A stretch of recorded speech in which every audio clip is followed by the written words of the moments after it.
When I read the Bible, I like to ask questions, and I hope that you will begin to learn how to ask the right questions as well. In the last video, you can go watch that. We ended at verse 26, technically. We didn't read this section, but Jesus goes on and he says, we'll back it up. Look at the birds of the air. They neither sow, nor reap, nor gather into barns, and yet your heavenly Father feeds them.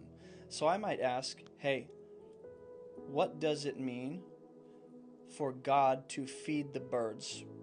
Through their efforts, despite their efforts, despite what they don't do? Actually, this word yet might be an indication of what Jesus means, might help us understand. Even though the birds don't plant, harvest, and gather into storehouses, despite what they don't do, your Heavenly Father feeds them. In what ways? Well, the ways that birds are naturally fed, by going out and finding food. Your Heavenly Father is the one feeding them. Why is this something I need to know in the context of anxiety? Why is it helpful to know that God feeds birds? Jesus could have just said it that simply, right? And why is it important to not just know about the birds, but to observe and look? What is the difference between just head knowledge and actual observation and seeing it in action? Because I think Jesus is not just saying, hey, consider, but hey, let's look at creation in the examples God has given us of his faithfulness in the world. Are you not of more value than they are, right? So I might go, why does my value pertain to my anxiety?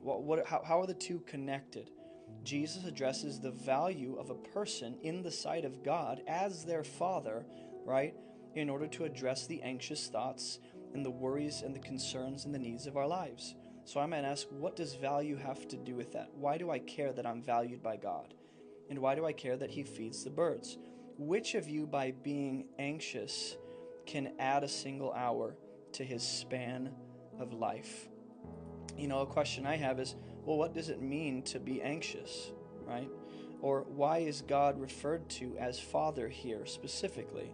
God is not always referred to as Father, but in this context of feeding and valuing, he's referred to as Father. Why is that, right?